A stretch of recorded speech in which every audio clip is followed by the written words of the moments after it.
Meus irmãos, graça e paz do Senhor Jesus, nesse dia abençoado que o Senhor nos dá, pelo cuidado e pelo amor de Deus para conosco.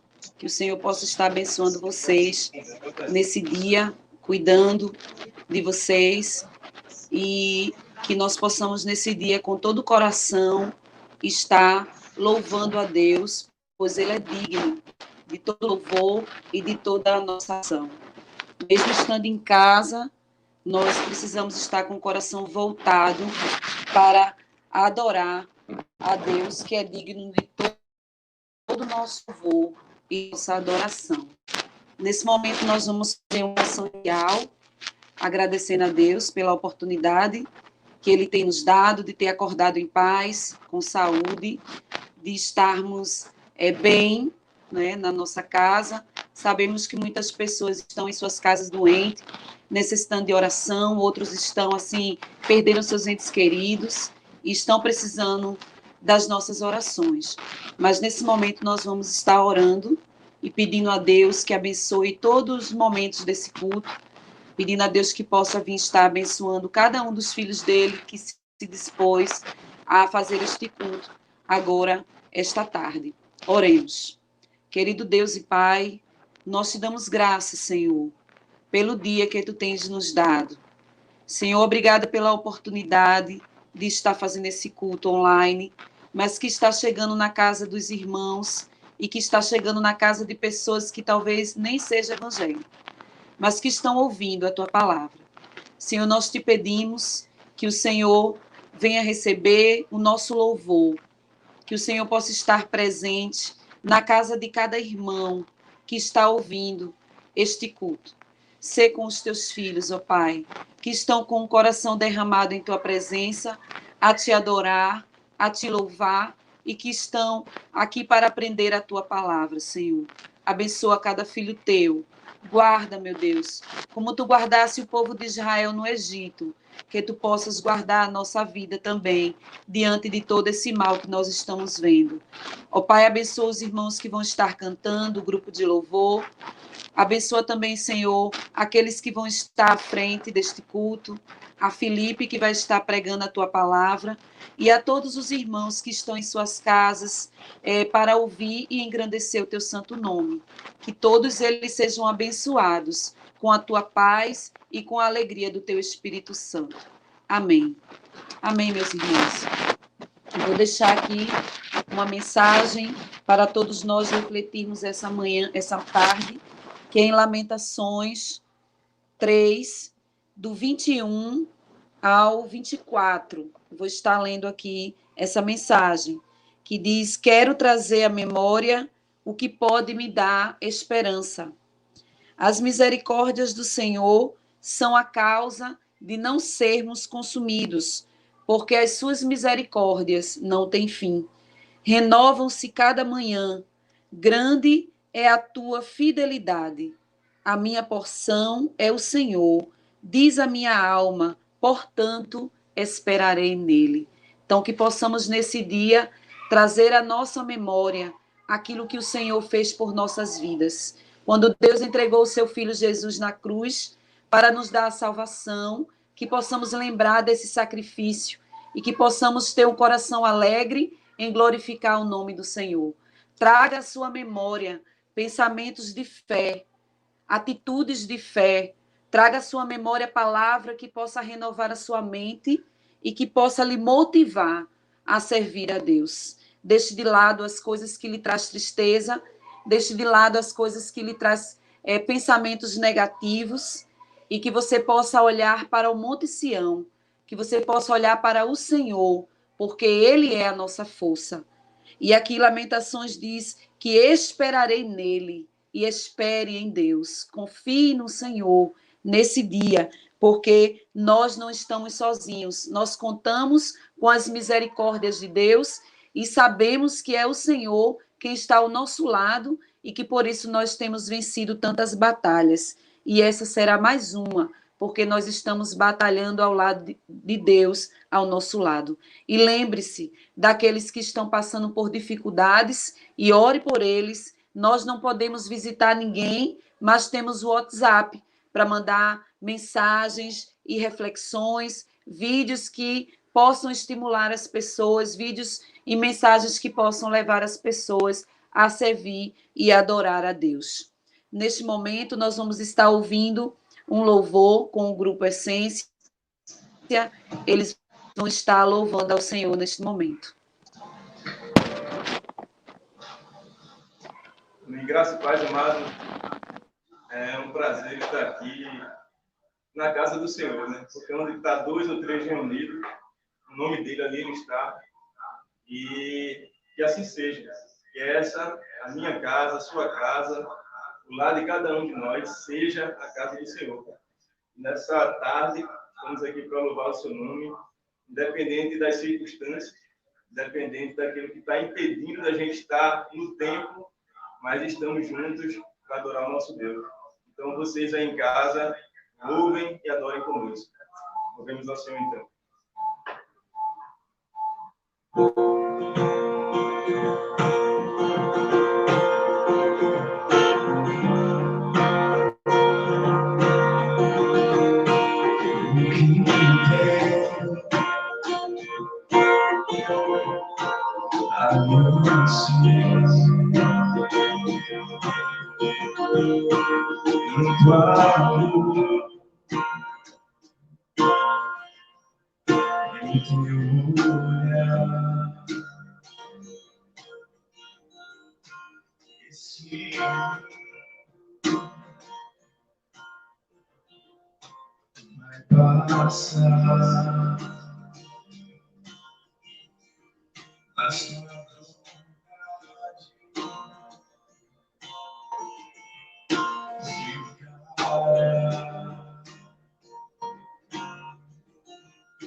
Jesus, eu só tenho a ti esperança para mim. Se estou triste, minha fé está em ti.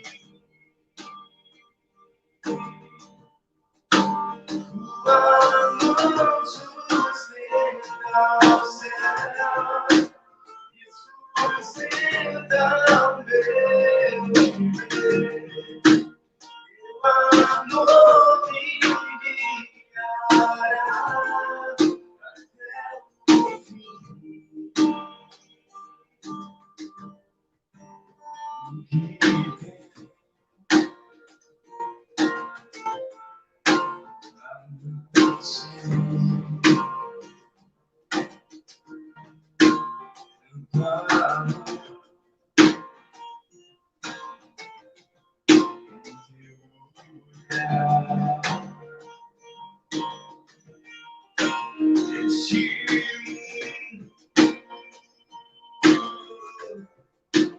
Vai passar,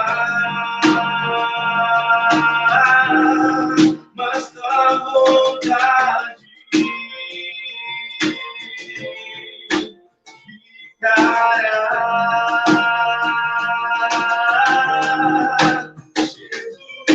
Jesus, eu só tenho a ti esperança para mim. Se estou triste, minha fé está em ti. Tua mão sustenta o céu e sustenta o meu viver. Teu amor me guiará até o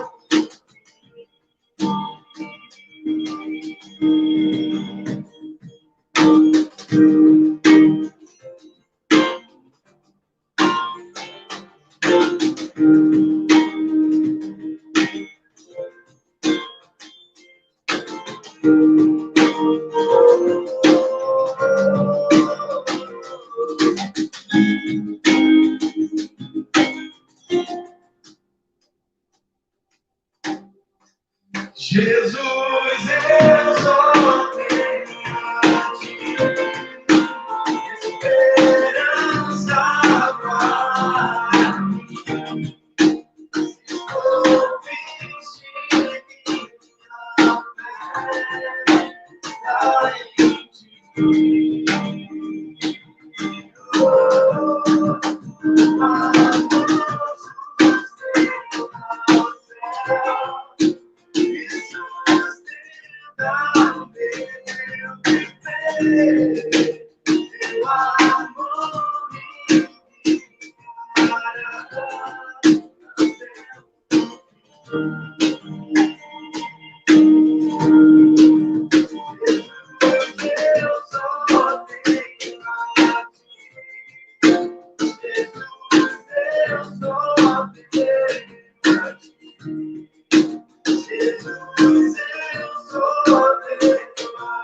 Canção que tem por título Mais que Amigos.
E há de contemplar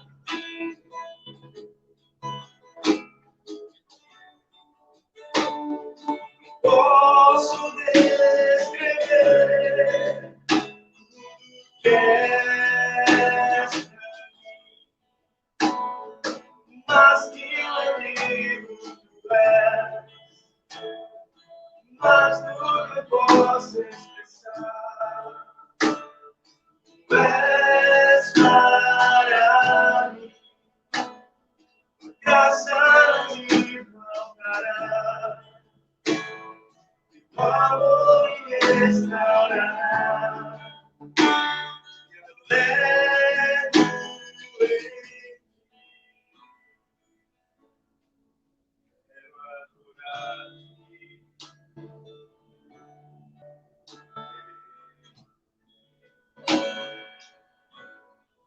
Tua presença me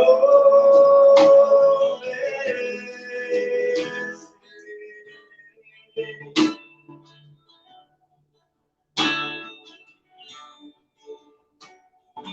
E ao te contemplar,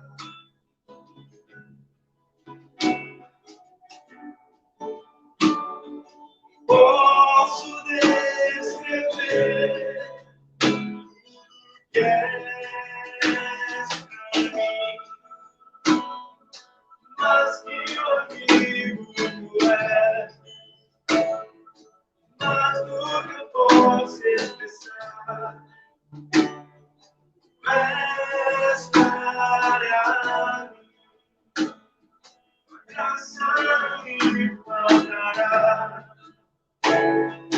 O amor me restaurará.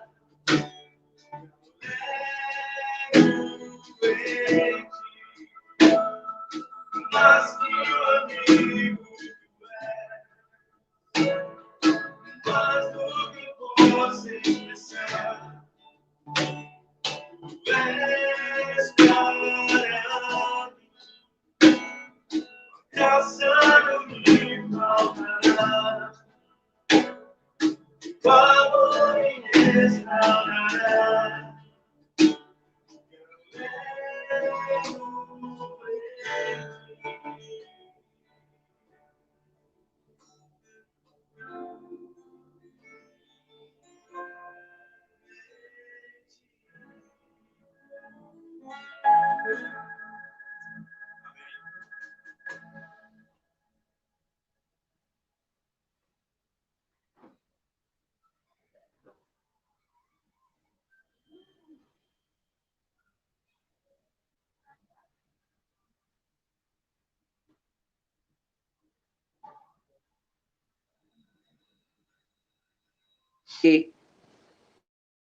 igreja, mas estamos na nossa casa, buscando ao Senhor.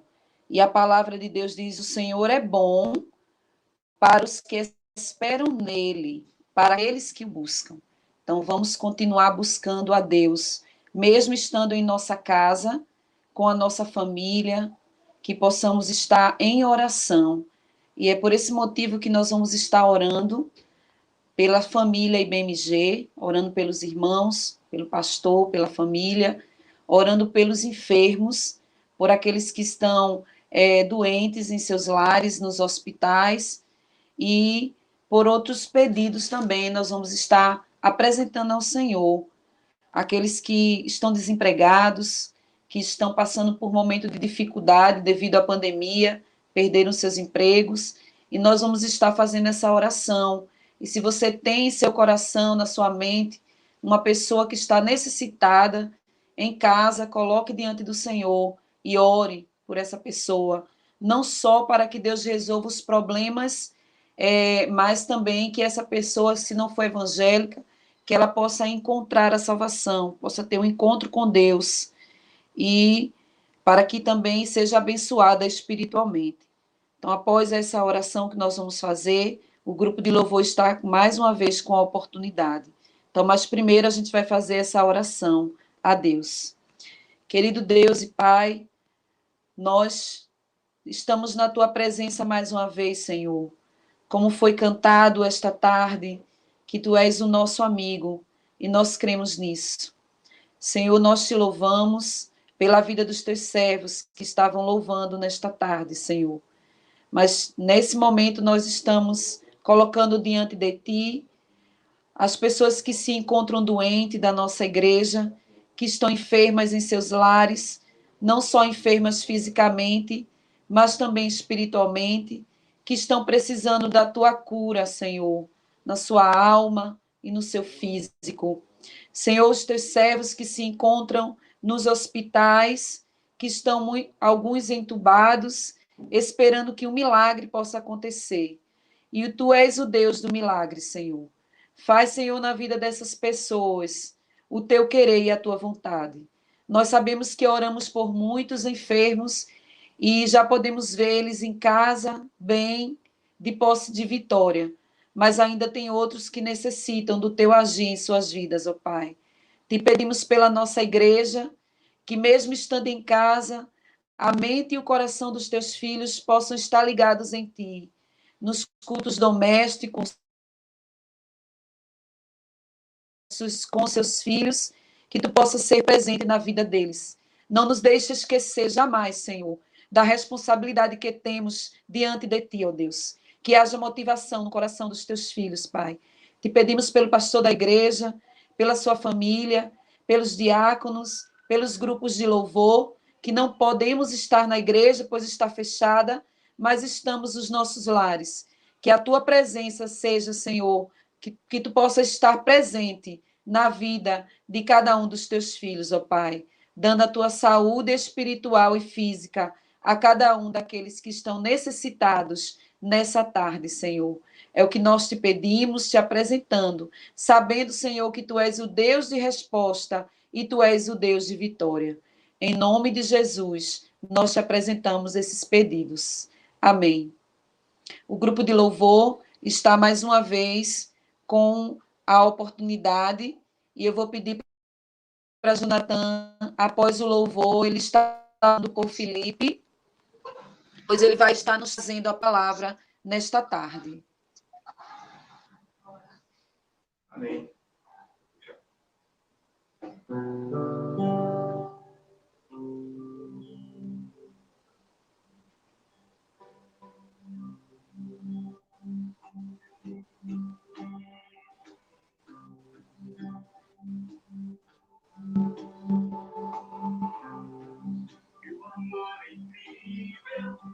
E constante como uma rocha sobre os meus pés.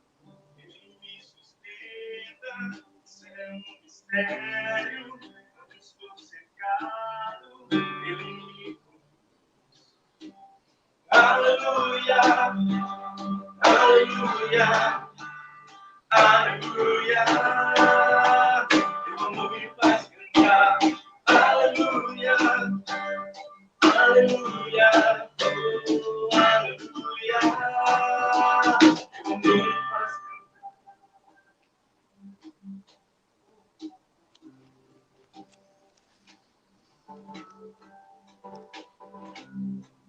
Teu amor surpreende, cresce de repente, alegria imensa, sem caminho cheio. Sempre que te vejo, porque a tua bondade nasce um novo canto dentro do meu ser. Aleluia, aleluia, aleluia.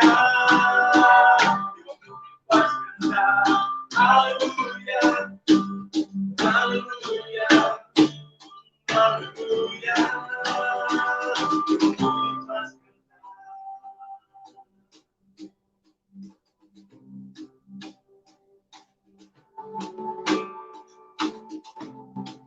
teu amor é incrível, constante, como uma rocha sobre os meus pés.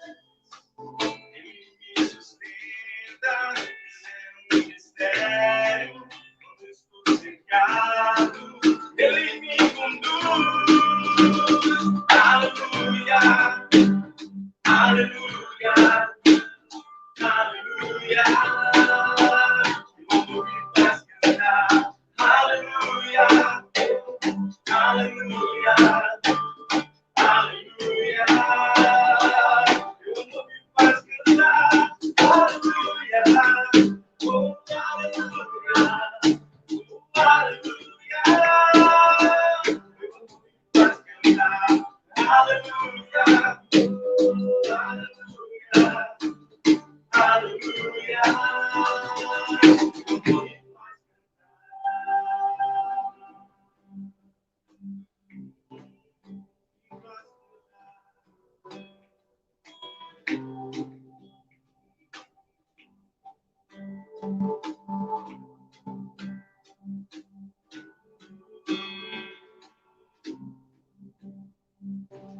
Amém. Deus abençoe.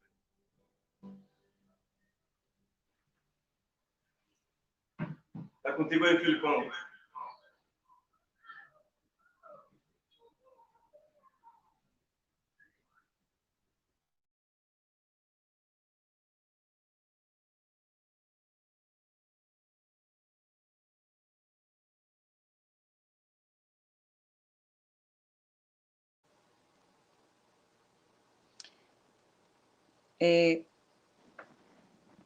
Nós vamos estar orando por Felipe nessa hora, e vamos dar oportunidade a ele.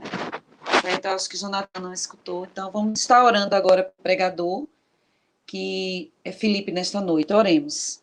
Pai querido, Pai santo, nós te agradecemos pela vida do irmão Felipe, Senhor, do diácono Felipe, que está usando o teu servo, para que ele vai nos trazer a palavra nesta tarde. Que o Senhor use o teu servo, ó Deus, e que possamos estar com o coração aberto para ouvir e aprender mais de ti. É o que nós te pedimos, te agradecemos, no nome de Jesus. Felipe está com a oportunidade neste momento.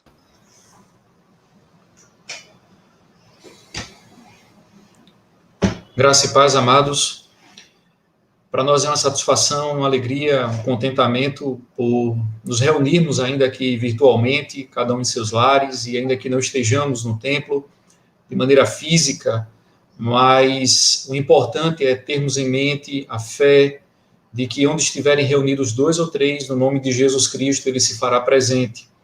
E no encontro dele com aquela mulher samaritana, ainda havia um pensamento um tanto quanto geográfico, espacial, porque o debate em que monte Deus iria se revelar ainda persistia na mente daquela mulher. Então Jesus Cristo olha para ela e diz: olha, a hora vem e a hora é em que os verdadeiros adoradores adorarão ao Pai em espírito e em verdade. Eu sei que ainda convivemos com alguns problemas tecnológicos, mas eu acredito que toda essa situação ela pode ser perfeitamente superada se nossos corações, se nossa alma encontrar repouso apenas em Deus, e que do seu lar, da sua casa, em comunhão com a sua família, o único interesse, o único intuito seja de tão somente adorar a Deus por meio do seu Filho Jesus Cristo, na pessoa do seu Santo Espírito, na beleza da sua santidade. Eu convido cada irmão, de posse da sua palavra, de posse da Bíblia, né, de posse da Escritura Sagrada, a abri-la no Evangelho de Jesus Cristo, segundo escreveu Marcos, capítulo 10, os versículos de 46 a 52. Marcos, capítulo 10, os versículos 46 a 52. Eu vou ler e eu peço que os amados nos acompanhem a leitura em seus lares, em suas casas.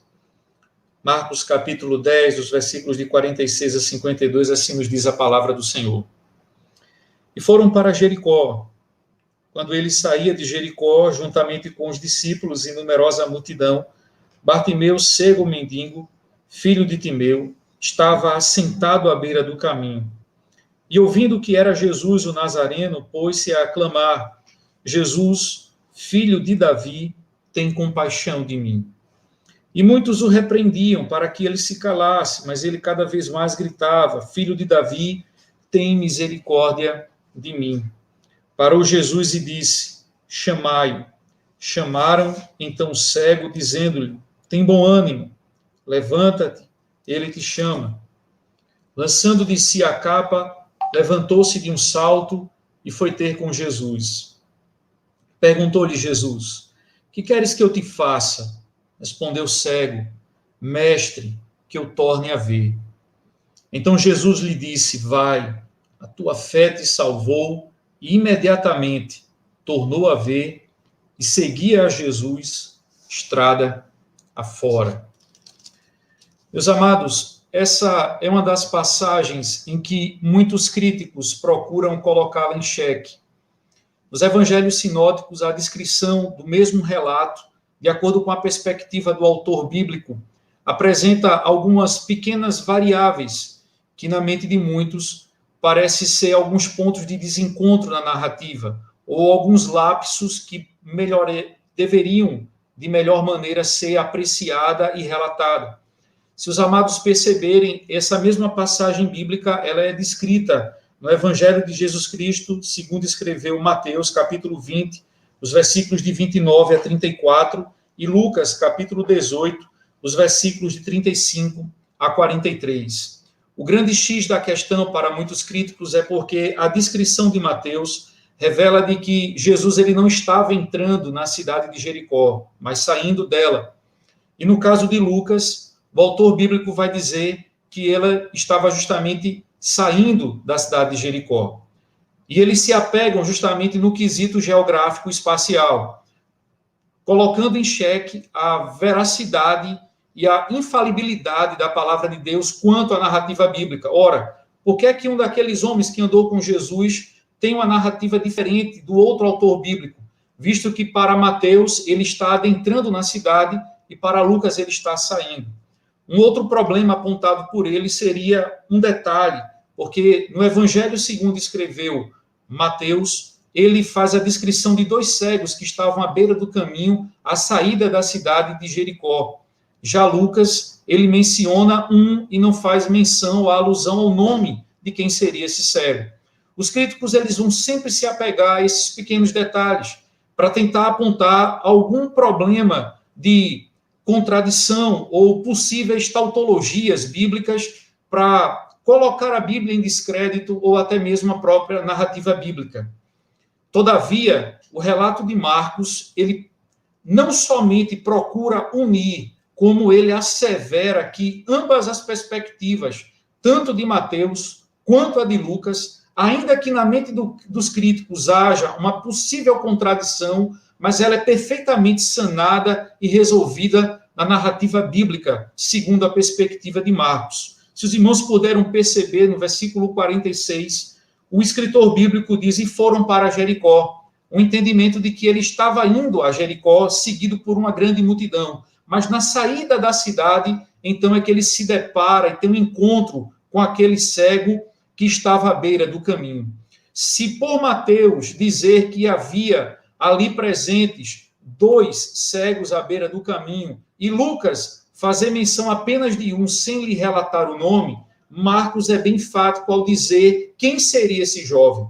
Ainda que não houvesse um nome próprio, um nome específico, um nome de batismo, como muitos assim alegariam, todavia ele dá destino à pessoa e à personalidade de quem estava à beira do caminho. Ele diz, havia um jovem cego chamado Bartimeu.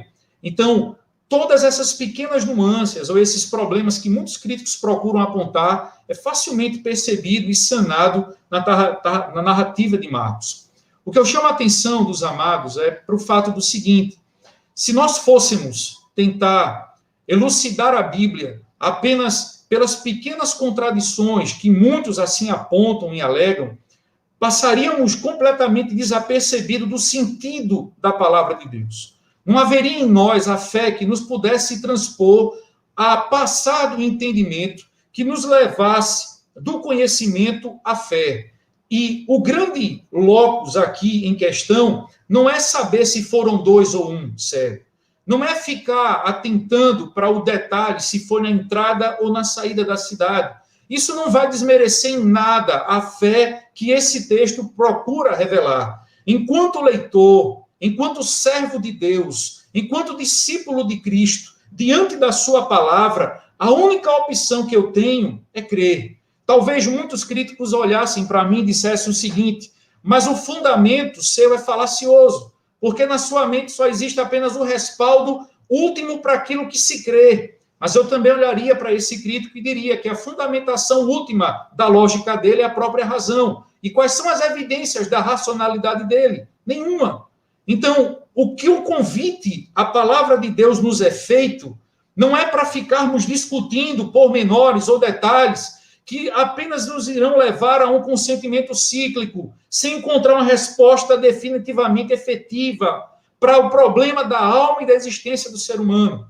Mas o convite que a palavra de Deus nos faz é um só, para que diante do texto bíblico, da narrativa bíblica, da revelação bíblica que provém de Deus, eu e você dobremos o orgulho que há em nossa alma e possamos nos encontrarmos diante da palavra de Deus com a alma completamente despida, desnudada, a fim de que somente a graça dele possa nos envolver e cobrir a vergonha da nossa nudez espiritual. Esse é o entendimento que eu quero chamar você, para que possamos refletir acerca desse texto, de Marcos, capítulo 10, os versículos de 46 a 52.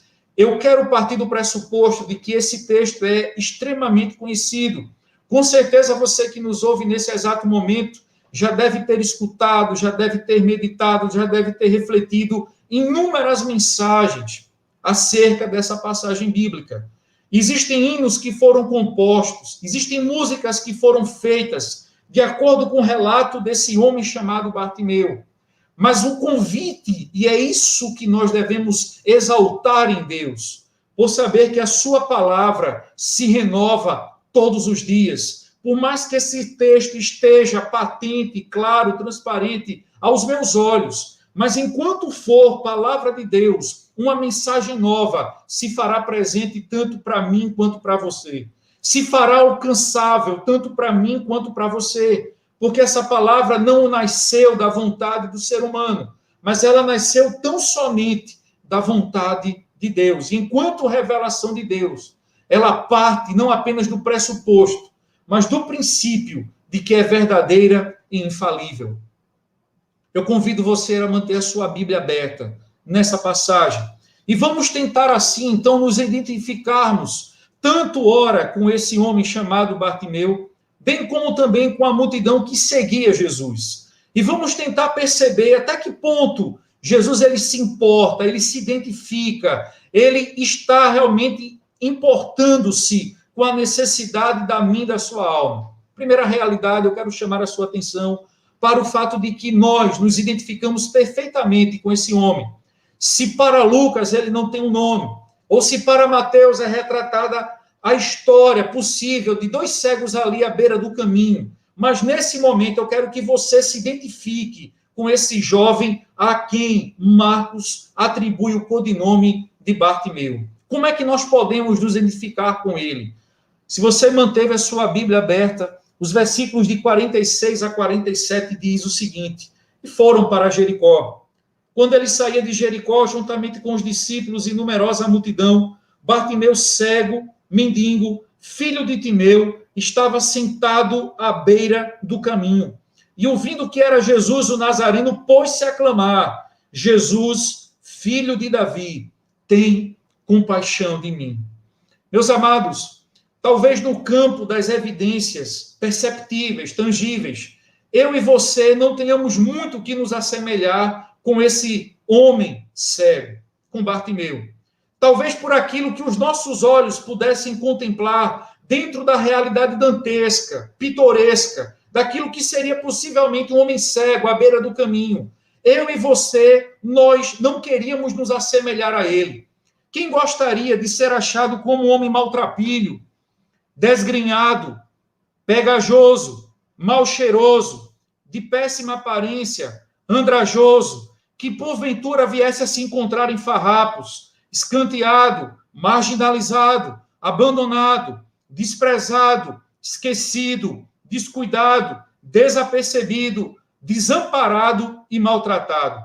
Nenhum de nós queríamos uma figura dessa para a nossa realidade.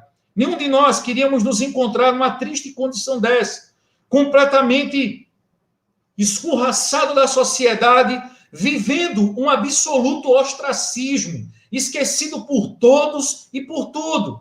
De repente, nem sequer a família daquele jovem Bartimeu se deparasse naquela situação para tentar ajudá-lo. Pelo menos não dá para fazer muita elucubração com relação a essa possibilidade, uma vez que o escritor bíblico não nos dá margem para essa possibilidade. Mas o fato é que a única companhia daquele homem cego era apenas a sua capa. E quanto capa não era uma das melhores, porque com certeza ao relento, à chuva e ao sol, o desgaste natural daquele material já não podia lhe acalentar nos frios, nem muito menos refrigerar o seu corpo, a sua pele, a sua existência nas noites de calor.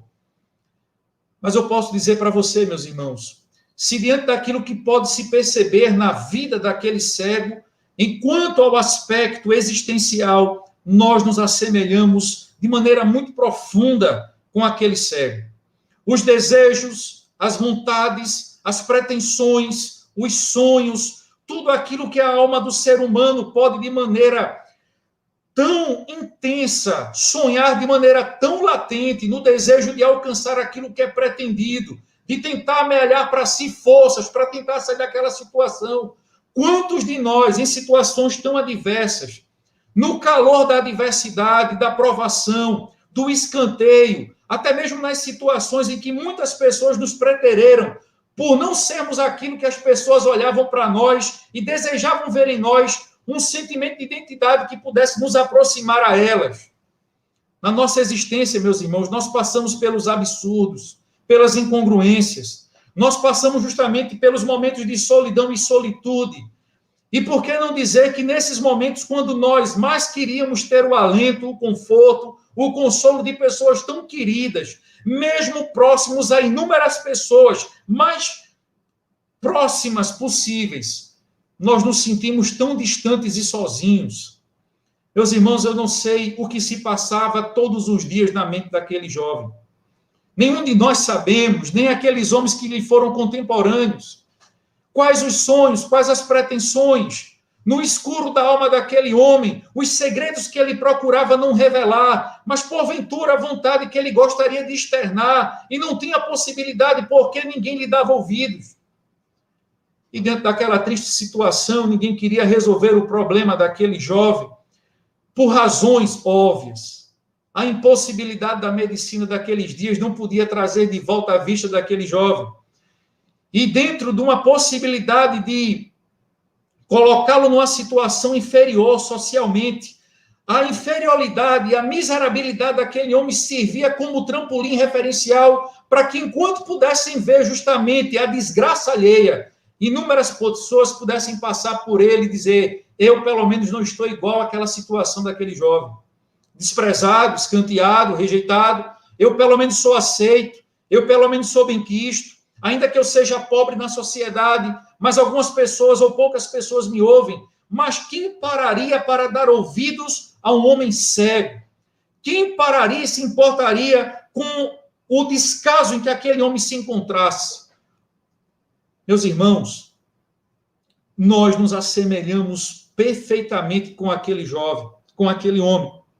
Até o momento em que dentro da nossa alma, de uma maneira muito resoluta, nós precisamos reconhecer os nossos fracassos, os nossos desencontros, os nossos desconfortos, as nossas neuroses, as nossas crises existenciais, os nossos paradigmas morais, as nossas enfermidades da alma, nesses absurdos, nesses medos, nas nossas ânsias e fobias, nesses desvaneios, nesses desencontros. Quando nós reconhecemos isso, então percebemos que de nós mesmos, nós não temos força suficiente para nos levantarmos da situação e do momento em que nos encontramos, para que em nós mesmos encontremos a solução para os nossos problemas. Meus irmãos, é interessante, os homens mais ávidos de força, de vontade, de coragem, de avidez, não podem trazer para si a solução para os seus problemas, porque eles são a prova patente de que quanto mais se quer, quanto mais se deseja, não se consegue saciar. Mas, por outro lado, há homens que são introspectivos, homens que não conseguem ter uma vida tão ansiosa e que procuram justamente no recôndito da sua alma viver nas suas limitações, nas suas incongruências, e ainda que eles passem por inúmeros momentos reflexivos na vida, a razão deles não pode acalentar o vazio existencial de suas almas, nem muito menos trazer resposta para todos os seus problemas. Então, nessa perspectiva, nós somos idênticos a esse homem que para uns não tinha nome, mas que pelo menos Marcos nos dá um ponto de partida enquanto a sua identificação e diz, era um homem cego que muitos o conheciam por ser Bartimeu, filho de Timeu. Meus irmãos, sem sombra de dúvidas, todos esses movimentos humanísticos em que vivemos, empenhado e propugnado pelo relativismo dos nossos dias, mostra que a correria ou a lentidão, que a ânsia ou até mesmo a possível calmaria que venhamos a trazer para a nossa alma, todo o nosso correr frenético não pode trazer para nós as respostas que nós ansiamos, nem muito menos a paz que desejamos. Curioso é que Agostinho de Hipona, um dos pais da igreja, por volta do IV século, ao escrever a sua obra Confissões, ele disse algo que, ainda que seja do IV século, mas em pleno século XXI, essa é a plena realidade das nossas almas, da nossa existência. Ele diz o seguinte, não existiria, pois, meu Deus, de forma alguma existiria, se não estivesse em mim. Ou melhor, não existiria eu, se não existisse em ti, de quem tudo, por quem tudo, e em que todas as coisas existem. É assim, Senhor, e é mesmo assim. Fizeste-nos, Senhor, para ti, e o nosso coração anda inquieto, enquanto não descansar em ti.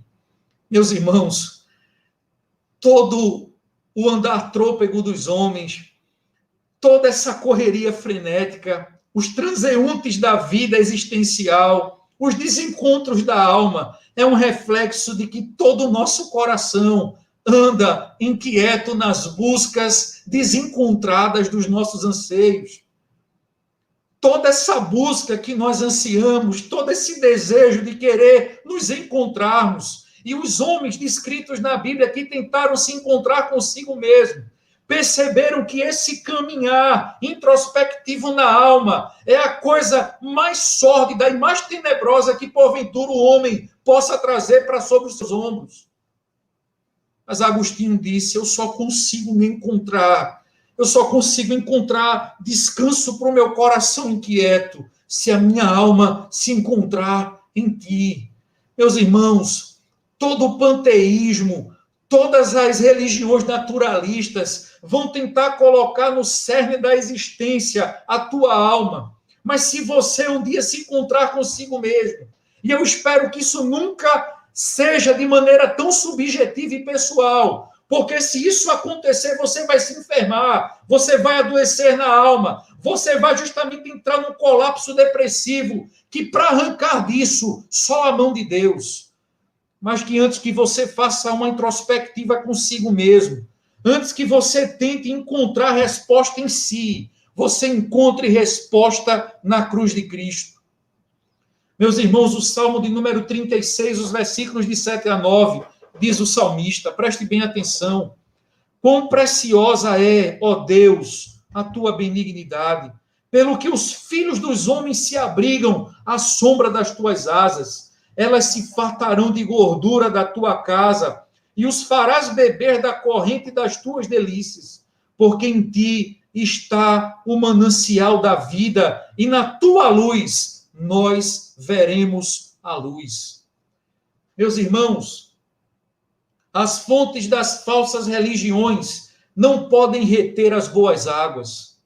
As fontes das filosofias têm as suas águas completamente poluídas. As fontes dos prazeres dessa vida não jorram água suficiente para satisfazer a sua alma. As fontes das riquezas desse mundo não podem trazer o saciamento da sede do teu coração. Mas só há um.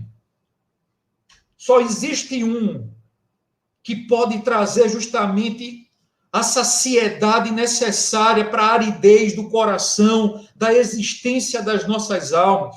Só existe um do qual jorram fontes de água viva, e que se um dia você e eu bebermos dessa água, em João capítulo 4, ele deixou muito claro, nunca mais voltaríamos a ter sede.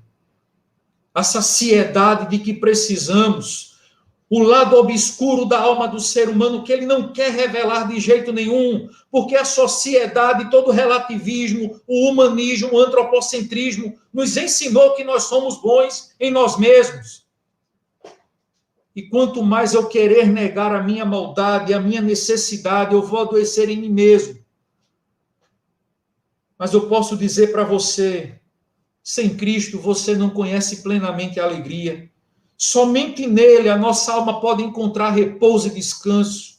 Todas as outras fontes e cisternas que o mundo porventura vier a oferecer, elas são rechaçadas de imundícia nas suas águas.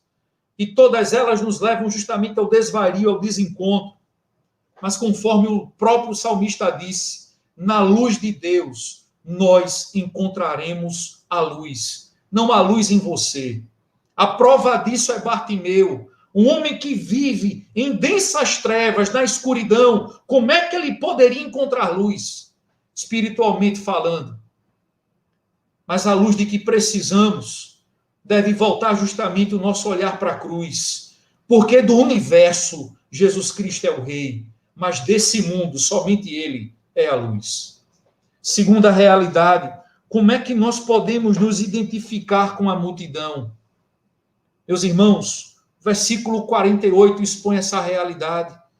Marcos capítulo 10, versículo 48 diz o seguinte: muitos o repreendiam para que se calasse, mas ele cada vez gritava mais alto e de maneira insistente: Filho de Davi, tem misericórdia de mim. Meus irmãos, olhar para a multidão dentro daquilo que se devagueia, dentro daquilo que pode ser caminhado, dentro daquilo que os transeuntes tanto absorvem quanto carregam consigo e passam para outros, tem absoluta certeza. O que há de mais incomum na multidão não é outra realidade a não ser o pecado. E nós nos identificamos com a multidão nessa triste realidade espiritual chamada pecado. Não há nada mais incomum dentre tantos transeuntes que trafegam pelos caminhos da vida, pelas trajetórias da vida, pelas encruzilhadas da vida, pelas esquinas da vida, a não ser a triste realidade que todos nós carregamos em nós mesmos, chamada pecado. Essa é a triste realidade que nos acompanha. São esses absurdos com os quais nós perdemos o sono, que nós muitas vezes perdemos a vontade de viver, que muitas vezes nós não queremos enfrentar os nossos problemas, que nós não queremos encarar a nossa debilidade, a nossa fraqueza, que muitas vezes nós queremos nos colocar acima dos outros. Mas quando nós percebemos o que nós estamos em pé, é somente um pedestal que não nos segura, que não nos mantém, que não nos realça, que não nos dá solidez nem firmeza. E o que nos identifica com a multidão é essa triste realidade chamada pecado. Eu poderia dizer para você que o pecado é justamente essa árvore da nossa vontade própria, que duas raízes mestras procuram justamente se enraizar, procuram justamente encravar em nossos corações uma realidade que muitas vezes nós não queremos desvencilhar por nós mesmos. Uma dessas raízes é chamada o não para Deus, e a outra é o sim para nós mesmos.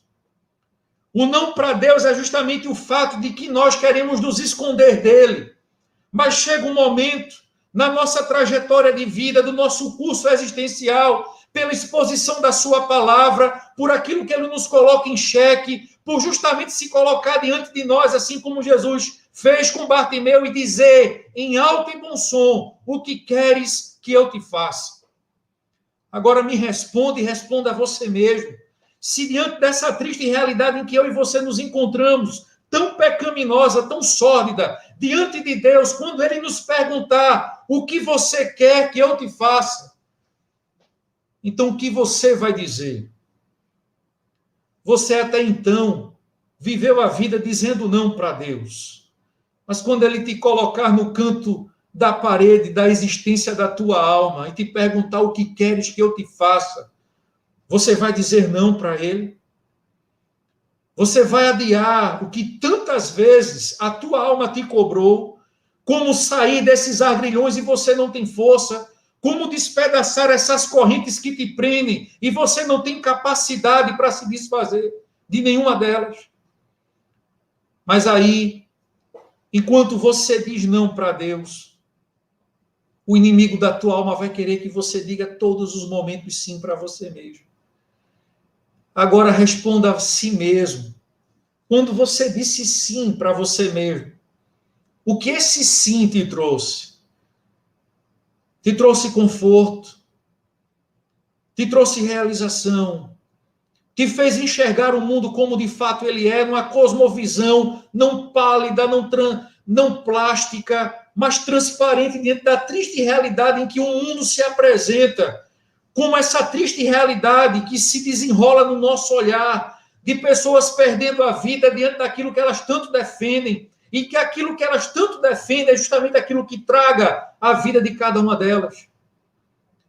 Meus irmãos, não importa a forma que o pecado assuma na sua vida, quando essas raízes, elas começam a amordaçar a tua alma, tenha absoluta certeza, aquilo que essa árvore chamada pecado pode desvencilhar na tua vida é os múltiplos cardápios que porventura ela vinha produzir, e são inúmeros: arrogância, ignorância, altivez, orgulho, soberba, ganância, uma jactância, a luxúria, o ódio, a ira, a revolta, a mágoa, a idolatria, toda sorte de pecado que porventura você tenta esconder. Tenha absoluta certeza, nenhum ser humano é tão capaz de esconder a maldade, a miserabilidade que há dentro dele. Nós somos pecadores por natureza. Nós somos mal por natureza. No Salmo 51, Davi disse: em pecado me concebeu a minha mãe. Não temos como desfazer essa triste realidade por nós mesmos. Não temos como nos desvencilharmos do pecado se a força que há em nós nos arrasta e nos impugna justamente para ele.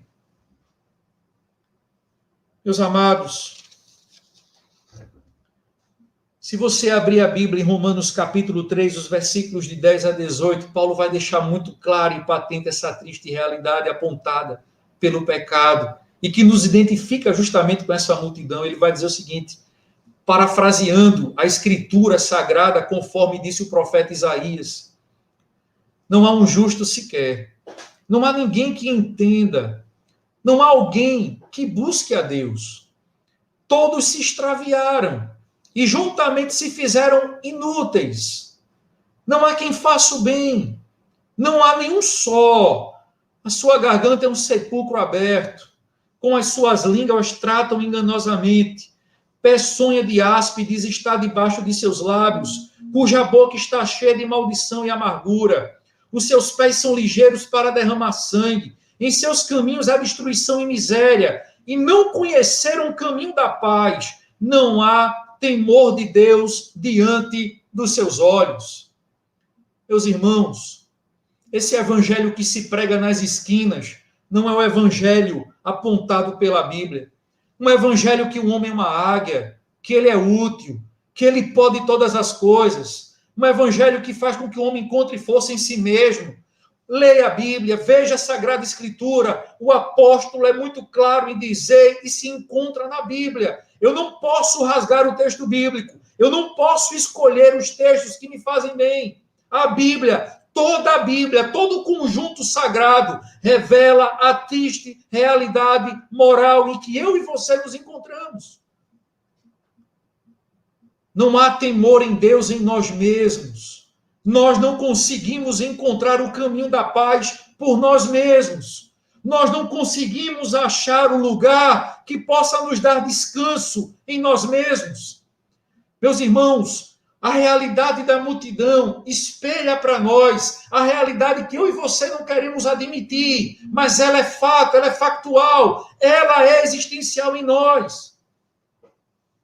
Há homens nessa multidão que revelam que o que eles querem, tudo o que eles querem, mas por outro lado, eles não necessitam, eles não precisam.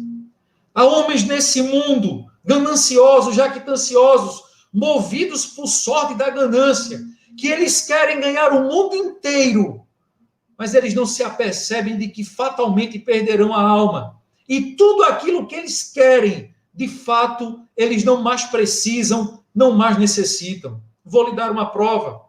Há exato um ano, dia 18 de março de 2020, um dos altos executivos do Banco Santander, em Portugal, numa viagem de volta que ele fez da Itália para o seu país, fez o teste e foi acometido da Covid-19. Às pressas ele foi internado. E tudo aquilo que o dinheiro pôde lhe sustentar, pôde lhe pagar, pôde lhe ofertar, lhe favorecer, lhe oferecer a melhor junta médica, o melhor hospital, os melhores recursos, os melhores equipamentos, tudo estava à disposição daquele homem. O homem que queria ganhar o mundo inteiro como banqueiro, o homem que vivia justamente para oferir os maiores lucros que a sua empresa poderia lhe proporcionar. Um homem que nunca se satisfez com o que tinha, mas sempre queria mais. E a prova da nossa ganância é essa. Aquilo que queremos nem sempre é aquilo que necessitamos. E o que aquele homem amealhou? Pôde dar a ele a vida? Pôde lhe trazer justamente a esperança de viver? Felizmente ele veio a óbito. Infelizmente ele veio a óbito. E me permita ser sincero aqui. Eu sei que nesse quadro de pandemia muitos homens de Deus também têm morrido.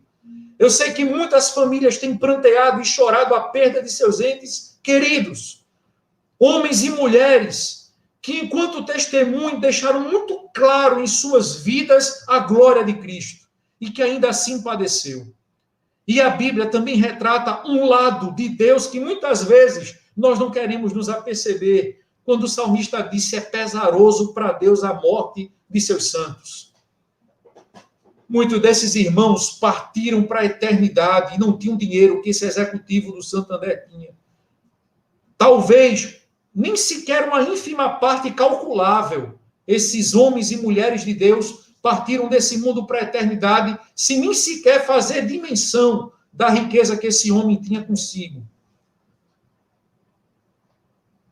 Mas eu posso dizer uma coisa para você: quando Cristo voltar, quando ele tomar para si a sua igreja, quando ele os tomar em glória, esses homens que não amelharam riquezas, que não foram ricos conforme a imagem do mundo, que não foram altos executivos empreendedores, nem muito menos empresariais de ponta, que não ambicionaram na vida nada mais a não ser conhecer a Deus e saber para si a realidade da existência da glória eterna que é em Cristo Jesus, e ouvir da parte daquele que é Senhor sobre tudo e sobre todas as coisas: sejam bem-vindos à eternidade.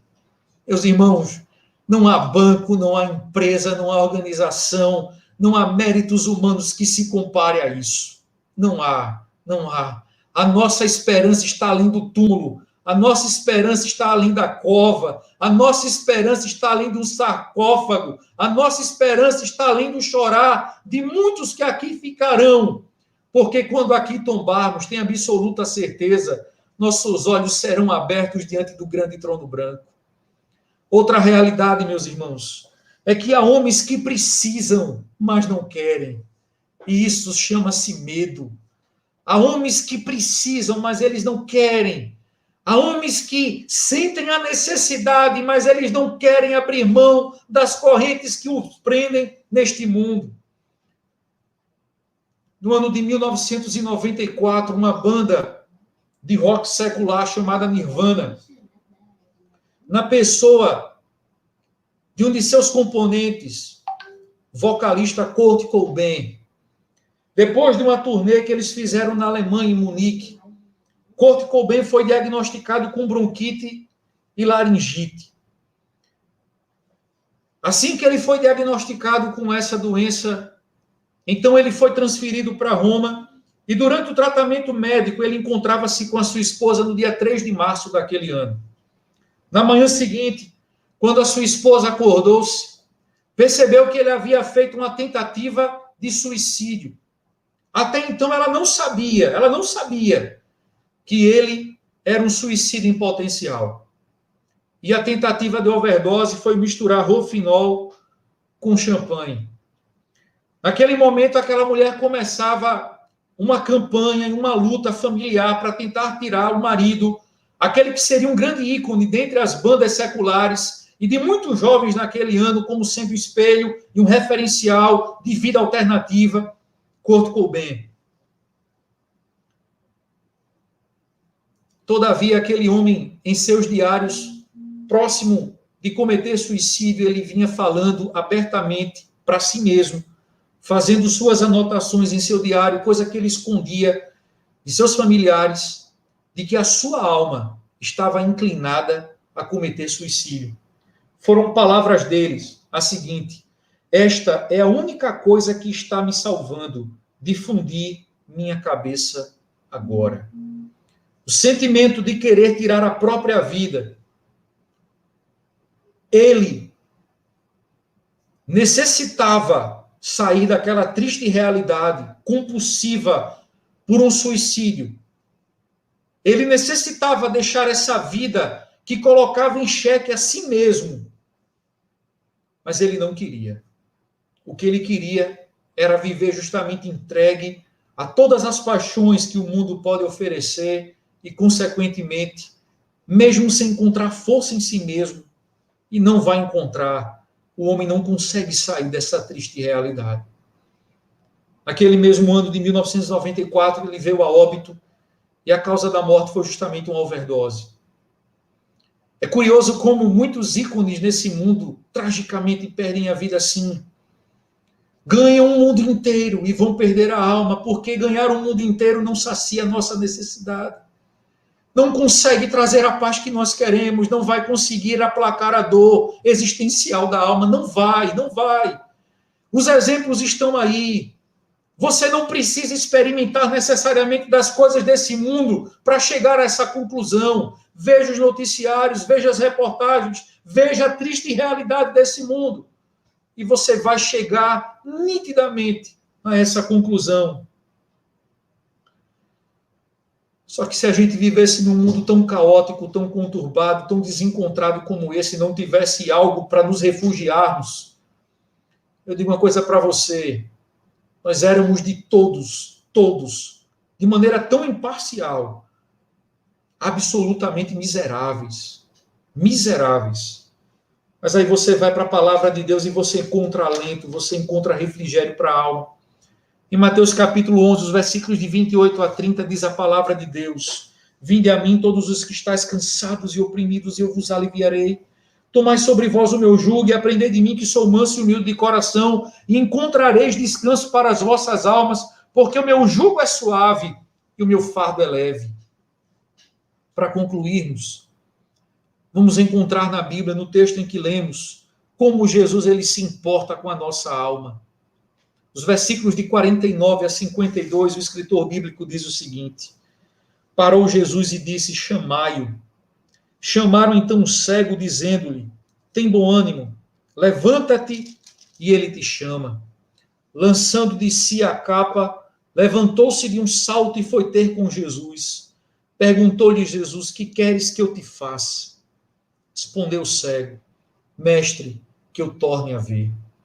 Então Jesus lhe disse: Vai, a tua fé te salvou. E imediatamente tornou a ver e seguia Jesus estrada afora. Meus irmãos, quando eu leio essa passagem bíblica, eu chego à seguinte conclusão: bem-aventurado é aquele que quer, que opta por aquilo que quer, diante daquilo que precisa. Não tem como fazer outra leitura desse texto a não ser apontar essa verdade. Bem-aventurado todo aquele que faz a escolha por querer aquilo que precisa. Meus irmãos, reflitamos agora sobre o seguinte: do que adianta ter a melhor casa que se possa construir se você não tem um lar? Do que adianta ter a melhor refeição que se possa consumir se você não tem apetite? Do que adianta querer o melhor plano de saúde se não tem certeza de vida eterna? De que adianta ter a melhor assistência familiar se não se sabe se vai vencer a morte? De que adianta pagar pelo melhor sistema de segurança se o coração não encontra paz? De que adianta querer ter toda essa exteriorização se a sua alma ela não consegue encontrar alívio para existir? Meus irmãos, nessa hora, a gente só pode fazer o que fez Bartimeu. Jesus Cristo, filho de Davi, tenha misericórdia de mim. Meus irmãos, é interessante como nós precisamos ser convidados a entender e compreender em todos os momentos o que é graça e o que é misericórdia. O pedido daquele homem cego foi o pedido mais sincero que alguém poderia fazer na situação em que ele se encontrava. Ele olha para o tropel da multidão, não vê a multidão, apenas ouve, e dentro de si ele vê a esperança que para si mesmo lhe faltava, mas que ele encontraria e encontrara em Cristo Jesus. Por essa razão, ele começa a gritar insistentemente, intensamente: Jesus Cristo, filho de Davi, tem misericórdia de mim. Misericórdia é justamente Deus não nos dar aquilo que merecemos. Aquele homem, como eu e você, como cada um de nós, tem absoluta certeza, não é porque nós enxergamos com os nossos olhos físicos que podemos nos considerar melhor do que ele, de maneira nenhuma.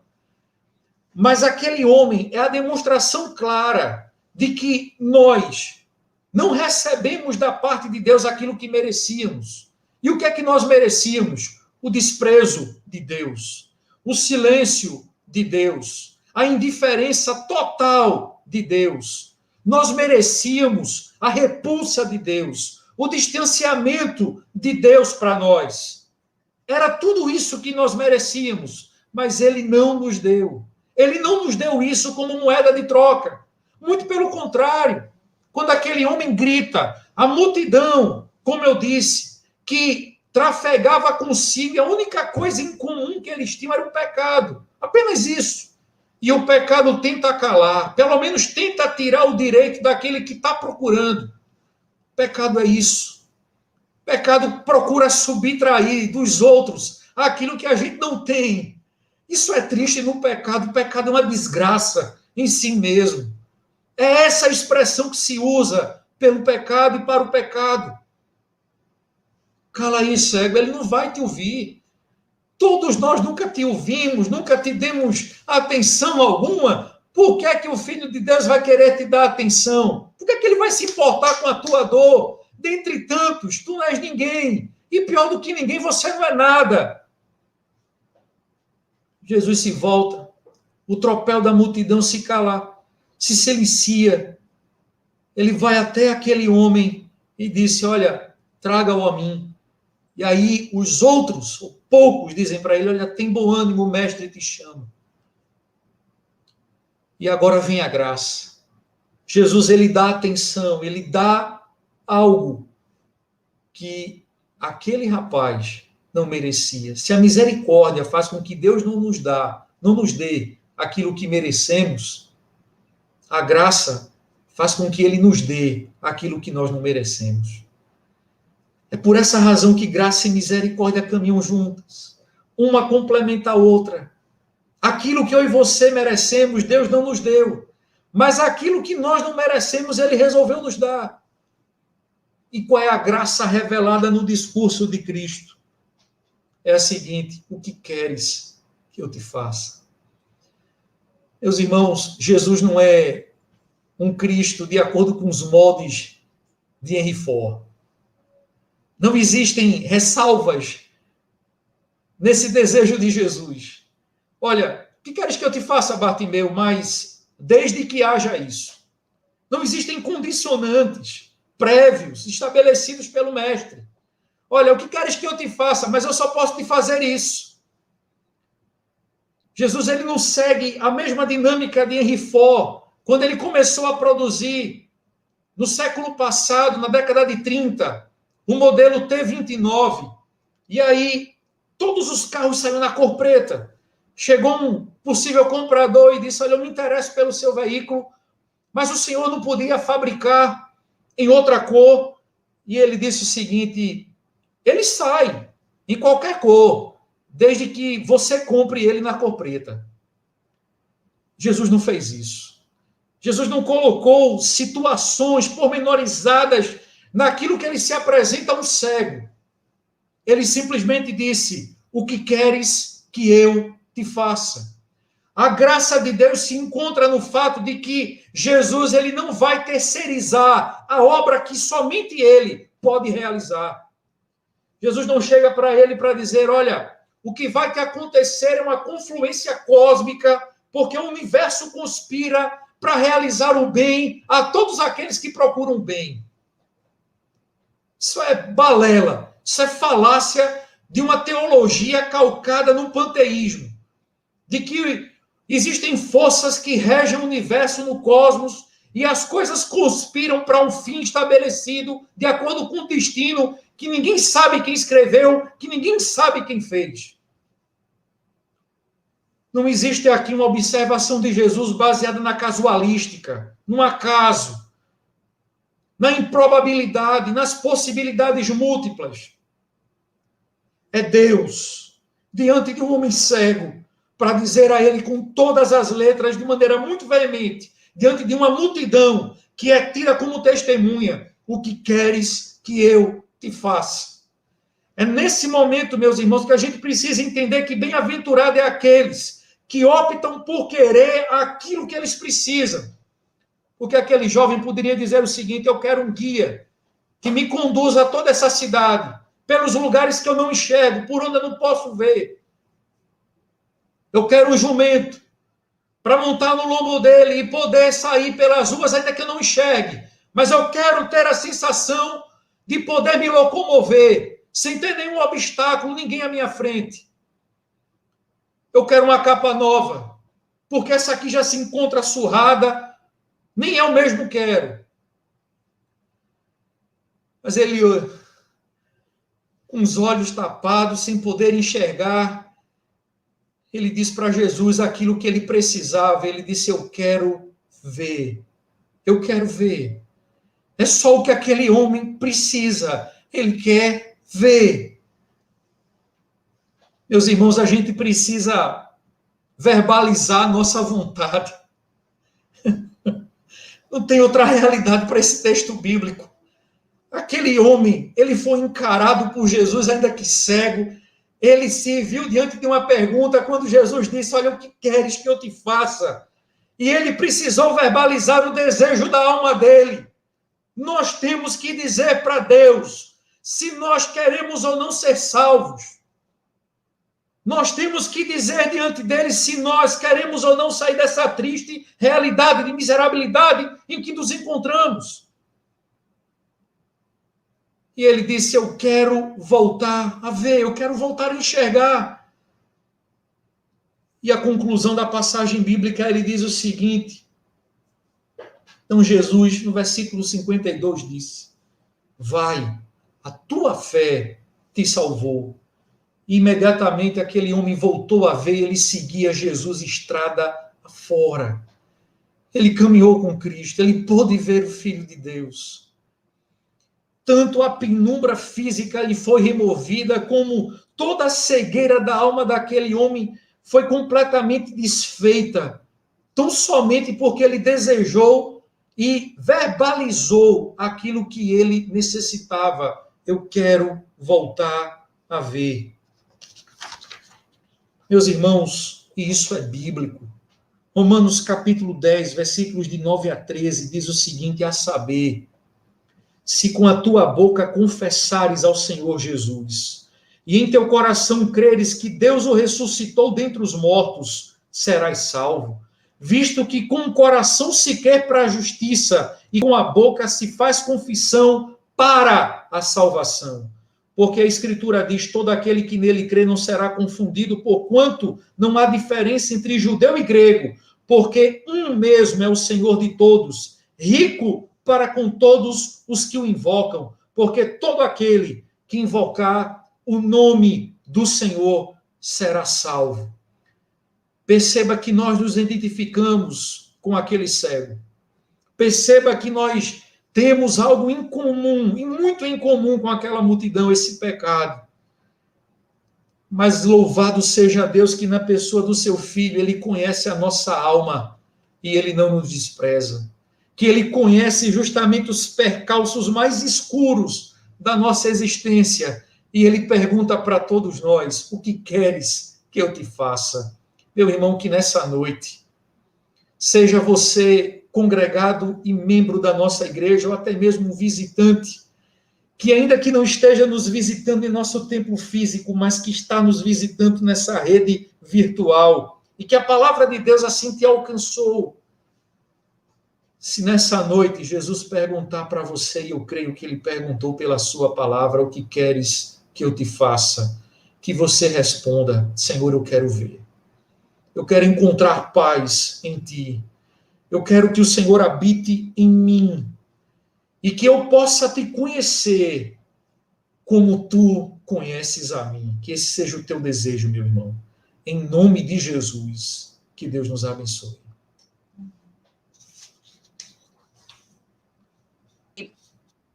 Que o Senhor continue usando, que o Senhor continue te abençoando a você e a sua família.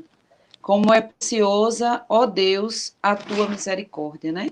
Como é precioso. Então, que o Senhor continue abençoando você e abençoando a todos os irmãos que estiveram presentes nesse culto abençoado, onde ouvimos a palavra do Senhor falando aos nossos corações.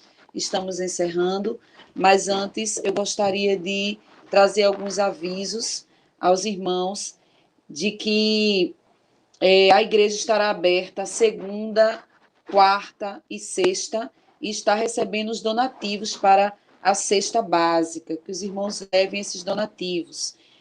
E que também na quarta-feira nós vamos ter culto online. Os irmãos aguardem o horário que será divulgado. Que Deus abençoe a todos vocês e até quarta-feira, se Deus quiser. Deus abençoe a todos.